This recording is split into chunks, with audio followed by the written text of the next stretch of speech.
Okay, let's dive into a fascinating stack of sources today, Yeah. mainly centered around Samuel Taylor Coleridge's Aids to Reflection. Yeah, and it's interesting because it's not just Coleridge. He's weaving in insights from others like Archbishop Leighton, Jeremy Taylor. Right, like a conversation across centuries, Hmm. aimed at helping us, well, think more clearly, I suppose. That's exactly it. The author calls the work didactic, but, not like a strict textbook. Its main goal, its primary tendency, is really to cultivate in you, the reader, Uh-huh. the power and the will to seek earnestly and steadfastly for the truth.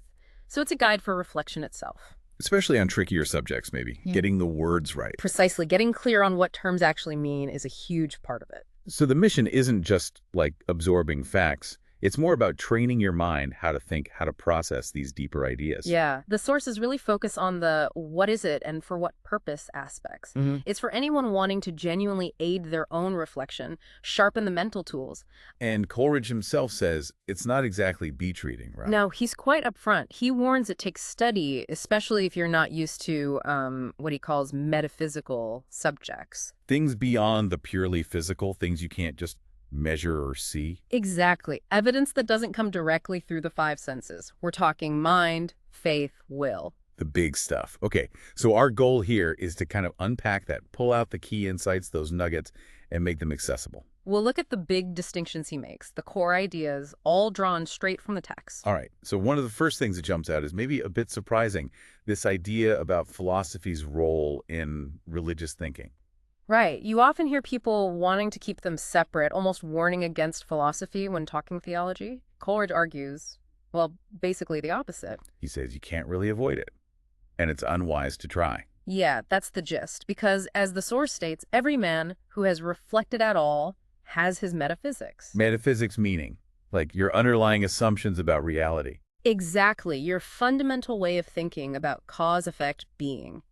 And if he reads on religious subjects, he interprets and understands the language which he employs by the help of his metaphysics. So, like it or not, you're using a philosophical lens to read religious texts. You are. So the real question isn't whether you use philosophy, but if your philosophy is, right and true. Makes you check your own starting point. It really does. And he goes further, suggesting that if you do have a right and true philosophy, then writers like, say, the apostles John and Paul, and even the New Testament itself, they actually look most rational and most philosophical. Wow, okay. Because they reveal deep truth about our inner lives. That's his interpretation, yeah. They uncover profound insights into our inward being and its laws. It's a bold claim seeing biblical wisdom as deeply philosophical. Okay, now this next one. The source itself flags it as super important, a distinction that cannot be too carefully studied. Ah, yes, the understanding versus reason. This is absolutely pivotal to his whole framework. If you miss this, you miss a lot. So what's the difference? Understanding is. Understanding is the faculty tied to our senses. It operates within the familiar framework of time and space, uses the logic of cause and effect. So it's the part of the mind that deals with the physical world. Yeah. Processing sensory data, comparing, calculating, planning based on experience. Pretty much it helps you, figure out practical things, judge based on appearances, what the senses tell you. The source even suggests animals might share some of these functions, maybe to a lesser degree. Right. It judges according to sense. Okay, so how is reason different? Not just stronger, but different in kind. Exactly, different in kind. That's the crucial bit. Reason, he says, is your proper humanity. It's a higher faculty. It's the source of what Coleridge calls ideas. And ideas here aren't just like random thoughts. No, not regular concepts or sense impressions. They're related to the absolutely real. Think bigger, the infinite, the absolute. So reason grasps things like justice, eternity, universal truths. Yes, universal necessary truths. It's linked to the light of conscience, our deepest moral sense. When it's guiding our actions and will, he calls it practical reason. Reason in the full and substantive sense. It discerns spiritual realities. Okay, so understanding, finite, sensory, cause and effect, world, reason, infinite spiritual, universal truths, ideas. Got it. Why is this distinction so critical for him? What goes wrong if we mix them up? Huge problems, according to Coleridge. Applying the logic of the reason. Understanding the tool for the natural world to spiritual or infinite matters leads straight to unbelief or misbelief. Right, it's like using the wrong tool for the job, trying to measure spirit with a ruler. Something like that, yeah. You end up dismissing things just because they don't fit the categories of sense experience. It stops us from forming clear and intelligible notions of the truly spiritual. And undermines having rational grounds for faith itself. Precisely. He really laments that people ignore this momentous distinction in the things. It's not just academic. It affects how we approach ultimate questions. Okay, that's clear. Use the right mental tool for the right kind of truth. Now, building on that, there's another key distinction. Will versus nature. Okay. Nature operates how? Predictably. According to the universal law of cause and effect. Like physics, or biology perhaps. And if our actions were just part of that nature, just cause and effect? Then that feeling of responsibility, of being accountable, wouldn't really make sense. Animals, acting from their nature, aren't held responsible in the same way. Right. So the will must be different. It must be. He defines will as a power of originating an act, not just reacting, but starting something new. He calls it self-determining spirit. Self-determining. That breaks the causal chain and connects to our feeling of freedom. Directly. The source says everyone fundamentally believes they have this self-determination, and it's the only rational basis for moral responsibility. Our conscience confirms it through guilt or self-approval. Exactly. Those feelings of remorse or satisfaction imply we could have chosen differently. They witness to our freedom. Okay, so if will is this originating power, how does that connect to something like original sin? Well, if moral evil, real blame, not just bad luck exists, it has to originate in a will. So original sin isn't just a flaw passed down like a physical trait. It's described as sin originate. Meaning it starts from within, from a choice, not just an external cause or necessity. Underived from without and no passive link in the chain of necessity. It originates in a will. That's the core idea. But the source also raises questions about fairness. Right. If we're born with this strong tendency towards sin, this necessity of error, yet still held accountable. Yes, it grapples with that tension and offers the idea that Adam might represent the genus, humanity as a whole, rather than just one individual causing everything for everyone else. So it's complex. Deeply complex. The source ultimately calls this aspect a mystery by necessity of the subject, but the main point is linking sin fundamentally to the will's freedom to choose against the good, against reason. Otherwise, it's just a defect, not a moral issue. Okay. This emphasis on the will seems to carry over into how he understands faith, too. Yeah. He contrasts it with just believing something intellectually. Yes, another really crucial distinction. He warns against confusing belief with faith. Belief for him is more passive. It's the understanding agreeing to a proposition because the evidence seems sufficient. Like believing it'll rain because the forecast says so, and the sky looks gray. Right. Your understanding just kind of a sense. But faith, he argues, is active. It involves the will. So it's less about intellectual agreement and more about commitment, allegiance. Exactly that. He defines faith using terms like fidelity, allegiance, fealty to a rightful superior, ultimately to God. Saving faith in particular has its main seat in the will. Does it ignore the understanding or reason then? No, not at all.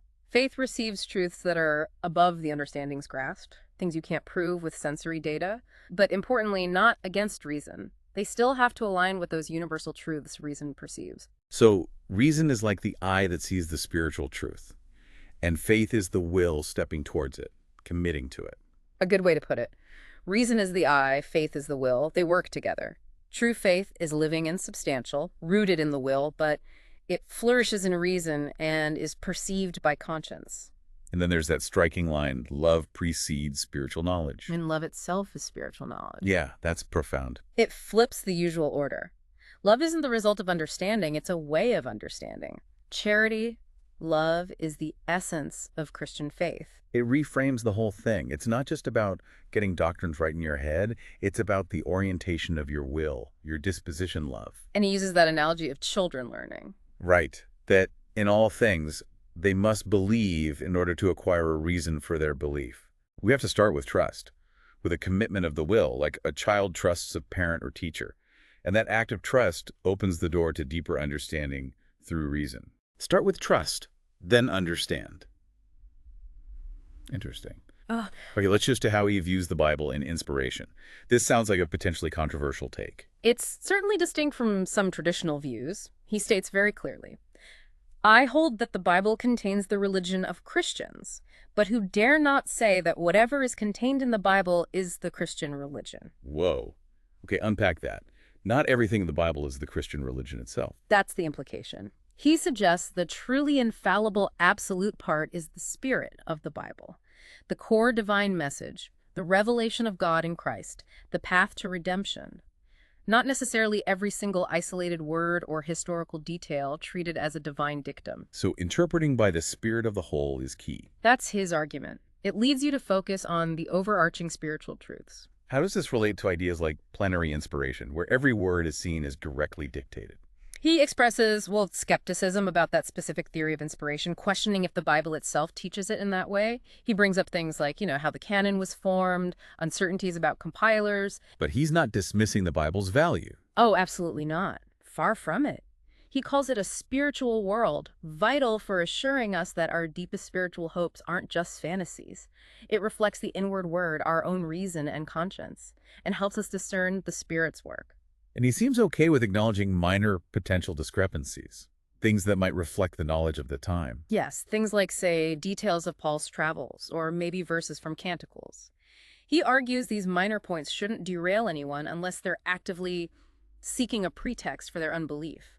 The focus remains on the profound spiritual content. So, it's a way to hold the Bible in very high regard, without getting stuck on defending absolute inerrancy on every minor historical or scientific point. It allows for a different kind of reverence, perhaps a deeper one focused on the spiritual message. Okay, let's change gears again.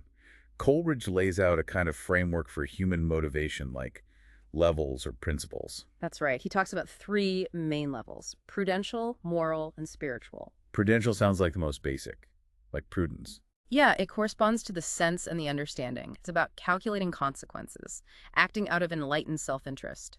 Even involves a kind of sacrifice of self, but only for your future self's benefit. Like dieting now for better health later, still self-focused, ultimately. Exactly. Then comes the moral level. This connects to the heart and the conscience. It's about uprightness, virtue. Right. Doing the right thing because it is right, because reason and conscience dictate it, even if it's not obviously beneficial for you personally. Driven by duty or principle, not just calculation.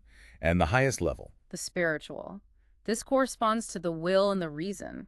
It's described as an ascent to godlikeness, a second creation or birth. Wow, how does that work? It involves your finite will coming into conscious harmony with and subordination to reason, seeing reason as a ray from that true light, the divine. Spiritual religion operates at this level, rising above mere prudence or even standard morality. It's about aligning your deepest self with the divine will, with goodness itself. So it's a transformation of the will, not just following rules.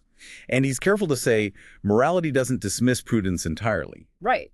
True morality is only against prudence that blocks you from being moral. You can be both prudent and virtuous, but virtue has to be the higher guide.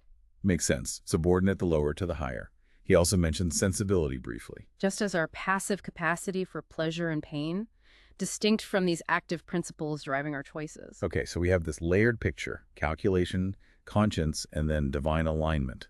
A useful way to think about why we do things. Moving towards the end, the source tackles redemption, which basically equates with Christianity, and again, flags it as a mystery. And he critiques some common explanations. Yes, he really pushes back on language that portrays God as, exasperated, needing a specific quantity of suffering as satisfaction. He questions if that fits with a truly moral understanding of justice. Seems like he's uncomfortable with explanations that make God seem bound by quasi-legal or even vengeful principles that clash with our deepest sense of right and wrong, given by reason. That seems fair to say. His preferred approach is to see terms like sacrifice and satisfaction as powerful figures of speech. Analogies, not literal descriptions of a divine transaction. Exactly. They're meant to illustrate the nature and extent of what the redemptive act achieved, to help us feel the magnitude of the boon and inspire love and gratitude towards the Redeemer. So the language aims to convey the effect and evoke a response, not give a potentially problematic mechanical explanation. And he ties it back to spiritual transformation. Becoming spiritually alive through regeneration is, at the same time, being redeemed from spiritual death. Christ makes this possible. The mystery lies in that life-giving act itself. Understood. And finally, he clarifies mysticism, but in a negative way. Yes, he defines the bad kind of mysticism as basing beliefs solely on private, inward feelings and experiences of which mankind at large are not conscious, or on weird anomalies. As opposed to spiritual insight, grounded in something more universal. Right. Grounded in the universal reason and conscience, which, at least potentially, everyone shares. It separates subjective weirdness from objective spiritual truth perceived by our higher faculties. And all of this entire project, rests on his demand for clear language. Absolutely. He warns constantly against logodedally verbal tricks and logomachy, pointless arguments over words. His advice is simple but powerful. Make it a rule to ask yourself the precise meaning of the word on which the point in question appears to turn. Which brings us right back to where we started. Aids to Reflection is about helping us think clearly to find truth. It's the foundation for everything else. Wow, okay. That was quite the exploration. We've really unpacked Coleridge's world here. Understanding versus reason, faith as an act of will, sin originating in that will, his take on scripture, those levels of motivation. Yeah, and we saw it's less about a rigid system and more about giving you, the listener, the tools. Clarifying faculties, defining terms, challenging assumptions, helping you become a better seeker of truth. And for you listening, wanting to grasp these deep ideas without getting lost, his method itself offers those aha moments.